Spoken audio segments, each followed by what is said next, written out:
రైటికా బులెటిన్లో breaking news అయితే చూస్తున్నాం. హైదరాబాద్ రియల్ ఎస్టేట్ సామ్రాజ్యంలో ఫీనిక్స్ గ్రూప్ సాగిస్తున్న వేల కోట్ల భూదందా ఇప్పుడు రాష్ట్ర వ్యాప్తంగా సంచలనంగా రేపుతోంది. ఇక ఫీనిక్స్ అధినేత చుక్కపల్లి అవినాష్ రంగారెడ్డి జిల్లాలో విలువైన ప్రభుత్వ భూములు ముషీకిన్ చెరువును కబ్జా చేశారు. పుప్పాలగూడలోని survey number 272, 273 HMDA master plan ప్రకారం ఇది చెరువు ప్రాంతం.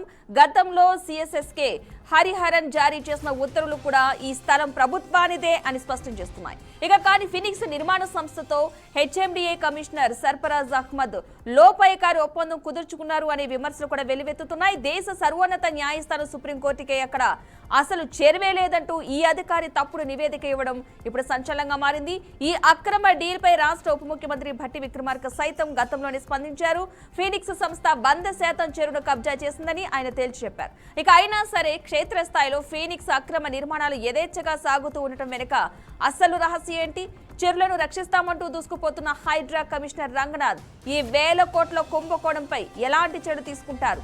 తప్పుడు నివేదికలు ఇచ్చిన అధికారులపై కేసులు పెడతారా, లేక ఫీనిక్స్ అక్రమ నిర్మాణాలు కూల్చివేసి హైడ్రా పవర్ ఏంటో చూపిస్తారా అన్నది ఇప్పుడు ఉత్కంఠకరంగా మారింది. అలాగే కొందరు ఉన్నతాధికారులు ఫీనిక్స్ సంస్థకు తొత్తులుగా మారారు అనే ఆరోపణలు కూడా వెల్లువెత్తుతున్నాయి. వేల కోట్ల విలువైన ప్రభుత్వ ఆస్తులను, పర్యావరణాన్ని కాపాడాలి అంటే ఉప ముఖ్యమంత్రి భట్టి విక్రమార్క స్వయంగా రంగంలోకి దిగాల్సిందేనని సామాజికవేత్తలు కూడా ఇటు డిమాండ్ చేస్తున్నారు.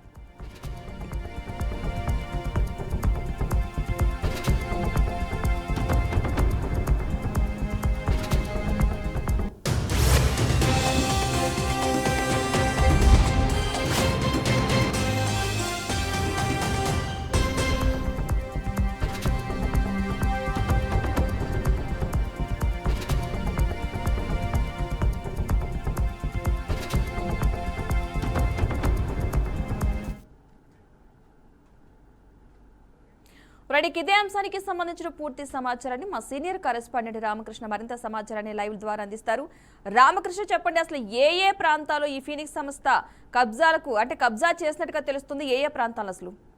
పద్మ, మనం ఇప్పుడు రంగారెడ్డి జిల్లా గండిపేట మండలం నార్సింగ్ పరిధిలో ఉన్నటువంటి చెరువు ఏదైతే ఉందో ఆ చెరువు దగ్గర ఉన్న ఏదైతే ముష్కిన్ చెరువు ఉంది, పుప్పలగూడలో ఉంది. ఇది సర్వే నంబర్ 272, 273లో ఉంది. దాదాపుగా ఇది అధికారి లెక్కలు, హెచ్ఎండిఏ లెక్కల ప్రకారం ఇది దాదాపుగా 59 ఎకరాలుగా కూడా ఆన్లైన్లో కూడా చూపిస్తుంది. సో దీనికి సంబంధించి పెద్ద ఎత్తున కంప్లైంట్లు వచ్చినాయి. ఇప్పటికీ ఏదైతే ఫినెక్స్ సంస్థ ఏదైతే చుక్కపల్లి అవినాష్ ఉన్నాడో అవినాష్ ఆధ్వర్యంలోనూ ఇక్కడ ఏదైతే ఫినెక్స్ సంస్థ కబ్జా చేసింది అని చెప్పేసి అయితే ఆరోపణలు వస్తున్నాయి.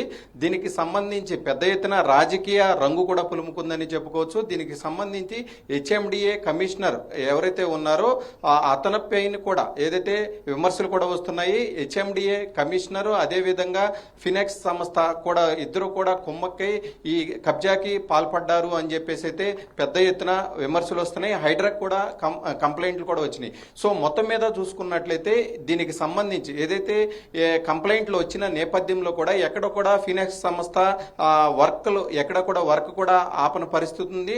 సో గతంలో కూడా దీనికి సంబంధించి కూడా ఉప ముఖ్యమంత్రి భట్టి విక్రమార్క కూడా స్పందించారు. ముమ్మాటికి ఏదైతే ఈ చెరువు ఉందో ఈ చెరువుని ఖచ్చితంగా ఫినెక్స్ సంస్థ కబ్జా చేస్తుంది. చుక్కపల్లి అవినాష్ ఆధ్వర్యంలోని దీనికి సంబంధించి కూడా కబ్జా చేస్తుందని చెప్పారు. సో మనం విజువల్స్ లో కూడా చూడొచ్చు, సుప్రీంకోర్టు ఇన్వాల్వ్మెంట్ అయింది, అదేవిధంగా నేషనల్ గ్రీన్ ట్రిబ్యునల్ కూడా ఇన్వాల్వ్మెంట్ అయింది. అయినా కానీ ఎక్కడ కూడా దీనికి సంబంధించి పనులు మాత్రం ఎక్కడ ఆగట్లేదు.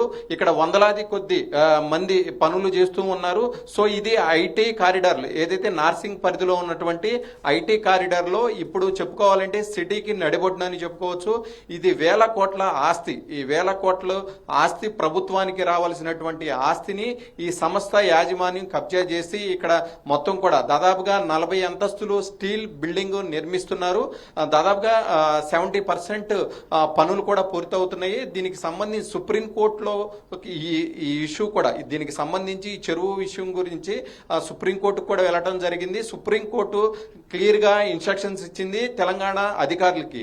దీనికి సంబంధించి ఏదైతే చెరువులకి సంబంధించి ఏదైతే 59 ఎకరాలు చెరువు ఉందో దానికి సంబంధించిన సరిహద్దులు ఏవైతే ఉన్నాయో అవన్నీ తేల్చాలి అని చెప్పి NGT national green tribunal tribunal కూడా అదేవిధంగా సుప్రీంకోర్టు రెండు కూడా కీలకమైనటువంటి ఆదేశాలు కూడా జారీ చేసింది. సో ఖచ్చితంగా దీనికి సంబంధించి కూడా ఏదైతే ప్రభుత్వ చెరువు ఏదైతే ఉందో దాన్ని ఆక్రమించుకున్నటువంటి వ్యక్తులకు సంబంధించి ఖచ్చితంగా దానికి సంబంధించి ఏదైతే ప్రభుత్వ భూమి ఉందో ఆ ప్రభుత్వ భూమిని ప్రభుత్వ భూమిగానే ఉంచాలి, ఎవరు కబ్జా చేసుకోవడానికి వీల్లేదు అని చెప్పేసి అయితే సుప్రీంకోర్టు క్లియర్ ఇన్స్ట్రక్షన్స్ ఇచ్చింది. సో మొత్తం మీద చూసుకున్నట్లయితే బట్టి విక్రమార్క డిప్యూటీ సీఎం గా ఉండి కూడా ఇప్పటి వరకు ఖచ్చితంగా వాళ్ళు కబ్జా చేసుకున్నారని చెప్పినా గానీ ఇప్పటి వరకు ఎలాంటి అధికారులు ఏదైతే దీనికి సంబంధించి రెవెన్యూ డిపార్ట్మెంట్ కావచ్చు, ఇరిగేషన్ డిపార్ట్మెంట్, హెచ్ఎండిఏ అధికారులు కానీ ఎవరు కూడా ఇటువైపు కన్నెత్తిని చూడని పరిస్థితి. ఎందుకంటే కింది స్థాయిలో నుంచి పై స్థాయి వరకు మొత్తం కూడా లంచాలు ముట్ట చెప్పారు. వందల కొద్ది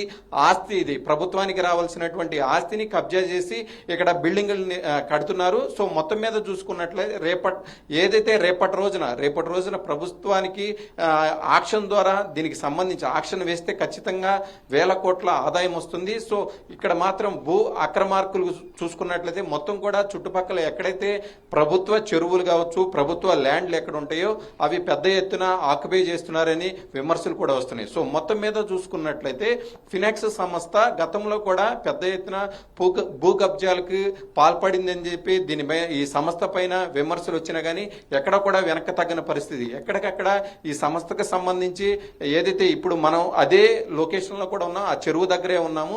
సో ఈ చెరువులో దాదాపుగా 59 ఎకరాలు ఉంది. సో 59 ఎకరాల్లో మొత్తం కూడా చూసుకున్నట్లయితే ఇప్పుడు చూసుకుంటే 20 ఎకరాలు కూడా లేని పరిస్థితి.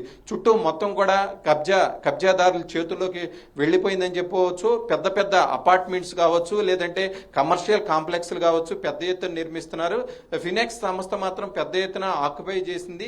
ఏదైతే సర్వే నంబర్ 272, 273లో సర్వే నంబర్ లో ఉన్నటువంటి ప్రభుత్వ చెరువుని కబ్జా చేసి ఏదైతే బహుళ అంతస్తులు 40 అంతస్తుల వరకు బిల్డింగులు అయితే నిర్మించిన పరిస్థితి ఉంది. కూడా క్లియర్ గా చూడొచ్చు. ఈ చెరువు ఇక్కడ ఎవరైనా తెలియని వ్యక్తులు వస్తే ఇది చెరువు అనుకునే పరిస్థితి లేదు. సో అయితే రామకృష్ణ, ఇంత జరుగుతున్నా హైడ్రా నార్మల్ గా ఎక్కడైనా చెరువులు కబ్జాలు చేసినా, నాలాలు కబ్జాలు చేసినా, కూల్చివేసే హైడ్రా ఈ విషయంలో ఎందుకు వెనకంజ వేసింది, ఎందుకు పట్టించుకోవట్లేదు అనుకోవాలంటారు? ఖచ్చితంగా ఫినాక్స్ సంస్థ అనే సంస్థ పెద్ద సంస్థ. దీనికి సంబంధించి ఖచ్చితంగా రాజకీయ అండదండలు పుష్కలంగా ఉంటాయి. సో ఖచ్చితంగా ఏదైతే ఇక్కడ బతుకు తెరువు కోసం వచ్చినటువంటి ఈ చెరువు పైన కట్టపైన అటువరకు దీనికి సంబంధించి ఏదైతే ఇక్కడ షెడ్యూలు తాత్కాలికమైనటువంటి షెడ్యూల్ వేసుకున్నటువంటి వాళ్ళ షెడ్యూలు అన్ని కూడా హైడ్రా వచ్చి కూల్చివేసిన పరిస్థితి ఉంది. ఇక్కడ పెద్ద పెద్ద సంస్థలు ఫినాక్స్ సంస్థలు లాంటివి ఏదైతే పర్మనెంట్ కన్స్ట్రక్షన్ నిర్వహిస్తున్నా గానీ వాళ్ళకి నోటీసులు కూడా జారీ చేయలేదు. గతంలో కూడా దాదాపుగా 5-6 సంవత్సరాల ముందే కట్టుకున్నటువంటి అపార్ట్మెంట్స్ ని హైడ్రా కూల్చివేస్తుంది.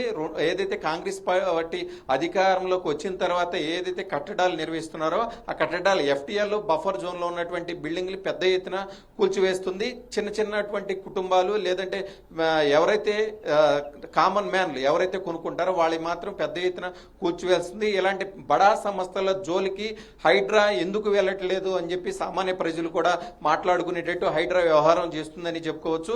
ఒక డిప్యూటీ సీఎం గా ఉండి బట్టి విక్రమార్క క్లియర్ గా చెప్పడం జరిగింది, ఈ సంస్థకు సంబంధించి ఖచ్చితంగా ఇది చెరువు సంబంధించినటువంటి ల్యాండ్ ఫినాక్స్ సంస్థ ముమ్మాటికి కబ్జా చేసింది అని చెప్పేసి అయితే చెప్పడం జరిగింది. అయినా కానీ హెచ్ఎండిఏ కమిషనర్ గా ఉన్నటువంటి సఫరజ్ ఖాన్ దీనికి సంబంధించి కూడా ఇద్దరు ఏదైతే ఫినాక్స్ సంస్థ అదేవిధంగా హైడ్రా కమిషనర్ ఇద్దరు కూడా కలిసి కుమ్మక్కై ఈ వ్యవహారాన్ని అంతా చేశారు. ఈ కమిషనర్ కూడా సుప్రీంకోర్టుకి ఇది కబ్జా కాదు అని చెప్పేసి ఒక నివేదిక ఇచ్చారంటే దాన్ని బట్టి మనం అర్థం చేసుకోవచ్చు అతనికి ఏ విధంగా డబ్బులు ఎన్ని కోట్లు ముట్ట చెబితే ఈ తప్పుడు రిపోర్టు ఇస్తారు అని కూడా చెప్పుకోవచ్చు.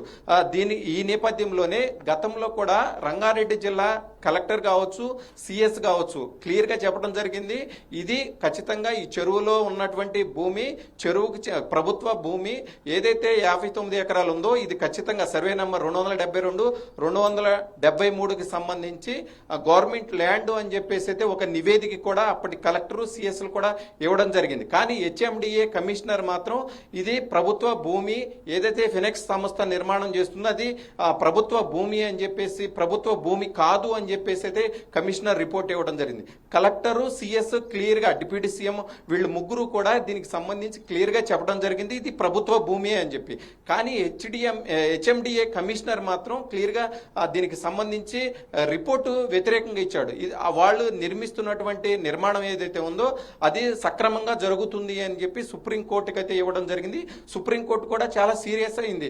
ఏదైతే నేషనల్ గ్రీన్ ట్రిబ్యునల్ వెళ్ళిన నేపథ్యంలోనే దానికి సంబంధించి వివరణ ఇచ్చిన నేపథ్యంలో సో ఖచ్చితంగా దీనికి సంబంధించి ఏదైతే హద్దులు ఉంటాయో అవన్నీ కూడా తేలాల్సింది. ఎవరైతే కట్టడాలు కట్టారో అవన్నీ కూడా కూల్చివేతలు జరగాలని చెప్పి సుప్రీంకోర్టు కూడా సీరియస్ అయిన పరిస్థితి ఉంది. సో మొత్తం మీద ఈ చెరువుకు సంబంధించి కబ్జా జరిగినటువంటి స్థలానికి సంబంధించి అధికారులను అరెస్ట్ చేస్తారా, లేదంటే ఏదైతే భూ స్కామ్ కు సంబంధించి పెద్ద ఎత్తున వేల కోట్లు ఇది చూసుకున్నట్లయితే ఇక్కడ గజం వచ్చేసి 2 నుంచి 3 లక్షలు పలికే పరిస్థితి ఉంది. సో అలాంటి ల్యాండ్ కి సంబంధించి అప్పనంగా వీళ్ళు ఇంత పెద్ద సంస్థగా ఉండి సో వీళ్ళు ఎందుకు కబ్జా చేశారు అనేది కూడా ఇక్కడ క్వశ్చన్ మార్కు. సో సామాన్యులకు ఒక న్యాయము, బడాబాబులకు ఒక న్యాయమా అనే తరహాలో ఈ వ్యవహారం అంతా నడుస్తుందని కూడా చెప్పుకోవచ్చు. సో మొత్తం మీద దీనికి సంబంధించి హైడ్రా ఎలాంటి నిర్ణయం తీసుకుంటుందో సో ఖచ్చితంగా దీనికి సంబంధించి ప్రభుత్వ భూమి ఒక గజం జాగా కూడా పోవటానికి వీల్లేదు అని చెప్పి రెవెన్యూ మంత్రి పొంగులేటి శ్రీనివాసరెడ్డి పదే చెబుతున్నారు. ఇలా పెద్ద ఎత్తున దీనికి సంబంధించి ఆక్రమణలు జరుగుతున్నా కానీ హైడ్రా కానీ లేదా రెవెన్యూ డిపార్ట్మెంటు అదేవిధంగా ఇరిగేషన్ కానీ హెచ్ఎండిఏ అధికారులు కానీ ఎందుకు ఇటువైపు కన్నెత్తి చూడట్లేదు? వేల కోట్లకు సంబంధించిన ఆస్తి ఇది దేనికి ఒక దానికి యూజ్ అవుతుంది. సో ఖచ్చితంగా ఇది సిటీకి నార్సింగ్ పరిధిలో ఒక నడిబొడ్డున ఉంది. చాలా నార్సింగ్ పరిధిలో ఒక గుండికాయ లాంటిది ఈ చెరువు అనేది. ఎప్పటి నుంచి 100 సంవత్సరాల నుంచి ఈ చెరువుగా ఉందని ఇక్కడ స్థానికులు మనం అడిగిన నేపథ్యంలో వాళ్ళు కూడా చెబుతున్నారు ఇది మొత్తం కూడా చెరువుగా ఉండేది. ఇప్పుడు కబ్జాకి సంబంధించి కబ్జా జరిగింది అని క్లియర్ గా దీనికి ఫినాక్స్ సంస్థ సంబంధించి కబ్జా చేసింది అని చెప్పేసి అయితే క్లియర్ గా చెప్పడం జరిగింది. ఏదైతే 272, 273కి సంబంధించి ఏదైతే 59 ఎకరాలు ప్రభుత్వ చెరువు ఏదైతే ఉందో ఆ ప్రభుత్వ చెరువు సో దీనికి సంబంధించి అధికారులు ఏ విధంగా స్పందిస్తారు ఏంటి అనేది మాత్రం వేచి చూడాల్సిన పరిస్థితి అయితే ఉంది పద్మ. అయితే రామకృష్ణ, ఈ ఫీనిక్స్ సంస్థకు సంబంధించి సాహితీ ఇన్ఫ్రాతో కూడా భూ కుంభకోణంలో లింకులున్నట్టుగా తెలుస్తుంది. దానికి సంబంధించిన అప్డేట్స్ ఉన్నాయా?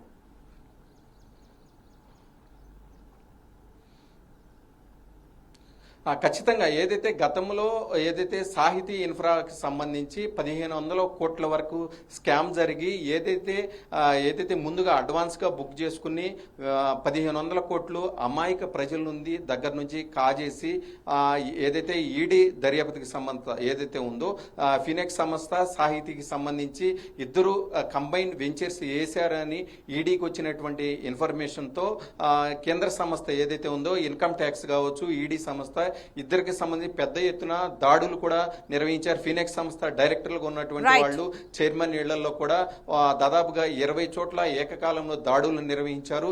పెద్ద ఎత్తున ఇద్దరు కలిసి సామాన్య ప్రజల దగ్గర నుంచి 100 కోట్లు 1000 కోట్ల వరకు కుంభకోణం చేశారు అనేది ప్రధానంగా ఫినెక్స్ సంస్థ పైన గతంలో కూడా వీళ్ళ మీద అభియోగాలు ఉన్నాయి. సో ఇప్పటి వరకు కూడా దీనికి సంబంధించి ఈ చెరువుకు సంబంధించి కబ్జాకి సంబంధించి ఇప్పటి వరకు ఏదైతే ఈ సంస్థ ఫినెక్స్ సంస్థ ఏదవుతుందో ఒక క్లారిటీ ఇవ్వాల్సిన పరిస్థితి ఉంది. ఇప్పటి వరకు ఎలాంటి క్లారిటీ ఇవ్వలేదు. డిప్యూటీ సీఎం స్పందించారు, అదేవిధంగా కలెక్టర్ స్పందించారు. గతంలో సీఎస్ గా ఉన్నటువంటి వాళ్ళు కూడా ఇది ప్రభుత్వ చెరువు అని చెప్పిన ఇప్పటి వరకు ఎలాంటి స్పందన లేదు అంటే దాన్ని అర్థం చేసుకోవచ్చు దీని వెనక ఎవరెవరు ఉన్నారు ఏంటి అనేది కూడా. Padma, right, thank you Ramakrishna.